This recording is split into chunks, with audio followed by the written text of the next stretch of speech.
few days ago, a group of scientists, doctors, environmental organizers, and concerned citizens got together and they called for the urgent stop to the deployment of 5G. They said that it's been proven harmful to human bodies, that this is an experiment on humanity, and that this should be called a crime under international law.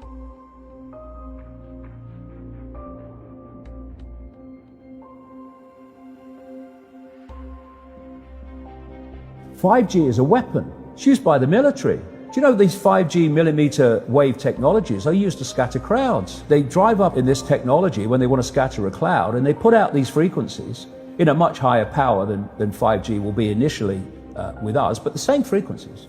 And people scatter because they get the feeling their skin is on fire. Because the human body, including the skin, is an antenna. It interacts with frequencies and it receives and transmits information. At the cutting edge of understanding of DNA, scientists know that DNA is a receiver-transmitter of information. I have to tell people 5G story. It's bigger than the Holocaust. It's bigger than anything you've ever heard. I'm Mark Steele. Anybody who hasn't heard me. I'm a weapons systems head-up display expert. I'm one of the leading experts in the world.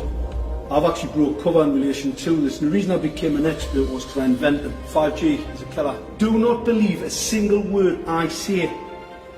Not one. I want you to do your own research. You'll find it's absolutely terrifying.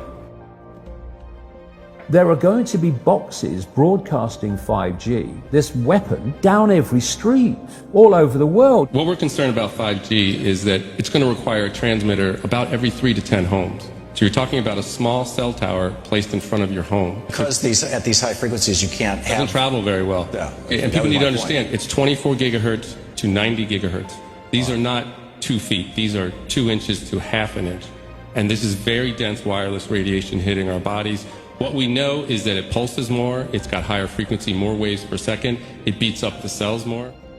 Let's talk about today's technology, what we have going on today. Your phone is constantly sending electromagnetic fields in and out of each other. Whether or not you're receiving a notification right now, all of our digital tech sends this data back and forth, right, using these invisible microwave radiation signals. That's today's tech. We have every cell tower, every router constantly pulsing with radiation, whether or not you're using it. Science shows that this causes DNA damage, cancer, among other things. But don't take my word for it. And that's just with 4G. That's just with today's technology. Before we get to 5G, right now you got some of it, but not that much. Wireless radiation has biological effects, period. These effects are seen in all life forms: plants, animals, insects, microbes. In humans, we have clear evidence of cancer now. There is no question. We have evidence of DNA damage, cardiomyopathy, which is the precursor of congestive heart failure, neuropsychiatric effects. So 5G is not a conversation about whether or not these biological effects exist. They clearly do. 5G is a conversation about unsustainable healthcare expenditure.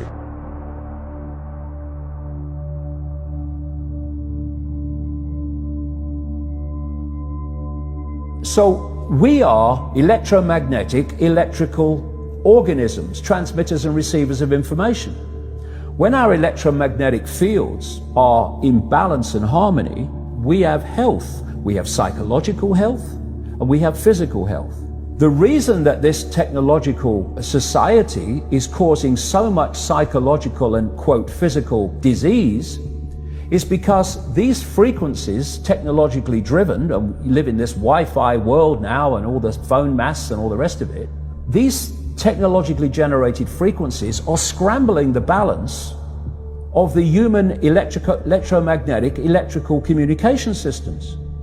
And if you scramble them, you create a state of disharmony, dis-ease, which plays through to physical and mental, emotional, psychological dis-ease.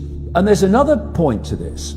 The brain processes information electrically. It communicates with the cellular structure electrically, and it operates within a certain band of frequency. If you can broadcast frequencies carrying information, this technology has long been known, carrying information and perceptions within the frequency that the brain decodes information, the brain will decode those frequencies and will have those perceptions. You can influence people's perceptions externally by broadcasting these frequencies that we interact with, because we are antenna. Okay. Now, some decades ago, there was a guy who worked out the frequencies of different emotional states. This is long ago. I mean, it's very, very sophisticated now.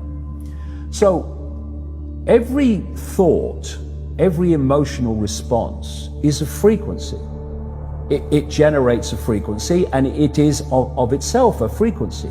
Hate is a frequency, and it's different to love. You know, when you are in a room and there's lots of aggression and conflict and hatred, you feel it. What do people say? Oh God, you can cut the atmosphere with a knife in there.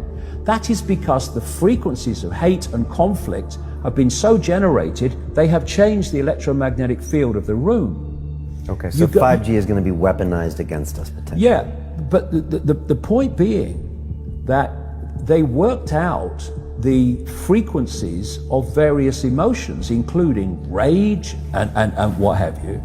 And basically, they can play across a community these frequencies without anyone knowing, and it starts to have an effect, and it starts to build rage, it starts to build anger, and people might not realize why they're feeling it, but they start to feel it.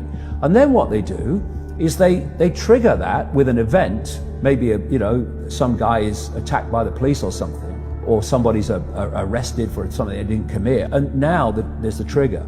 The blue touch paper's been lit of this manufactured frequency-driven rage, and you have mass riots and what have you, and people do things that they wouldn't normally do. And you can make people depressed. You know, the American military, they've admitted this. They have technology that fires frequencies at the enemy that basically breaks the enemy's spirit, so they give up and put their weapons down. This is the technology we're dealing with. Now you take that into account and then you think of 5G. First of all, 5G doesn't travel well because of the nature of its frequency. So instead of big towers, as we have now, broadcasting these frequencies long distances, it won't do that. And it doesn't go through solid objects, what we call solid objects, very well either. So to overcome that, there are going to be boxes broadcasting 5G, this weapon, down every street, all over the world. You're talking phenomenal numbers of these boxes, broadcasting like on the lamp standard outside your children's bedroom and stuff, broadcasting this stuff. There's nowhere you'll be able to go where you'd be in a field of 5G. And another interesting thing, I don't know whether you've noticed this, but the story broke first of all in Sheffield, when the council started cutting down literally thousands and thousands and thousands of mature trees in urban streets. And there were big protests about it. You know, Sheffield claimed to be a green city, but all these mature trees were coming down, thousands of them. And my brother, he works as a call-out bus mechanic. So a bus will break down, they'll call him, he'll come down and fix it on the side of the road. So he's traveling all the time. And he's saying it's amazing how many mature trees are being cut down. Now, the worst nightmare of 5G in a street is mature trees, because it can't get through them. They don't want urban trees for 5G because it won't go through solid objects very well at all, and it doesn't travel far. So we're going to have this explosion of 5G transmitters, and then, going back to what I said earlier, and they've admitted this too, there's going to be like 20,000 satellites up there beaming 5G at the Earth. What is our exposure in a day? It's not one cell phone. It's cell phones, it's multiple wireless networks, it's smart meters, it's cell towers. It's this sandwich, and it all adds up. And this is a serious problem for occupational health, public safety, and personal safety. And I feel that it's irresponsible to be even talking about the Internet of Things and rolling out a new untested technology when we're not even measuring what are our current exposures from the current networks.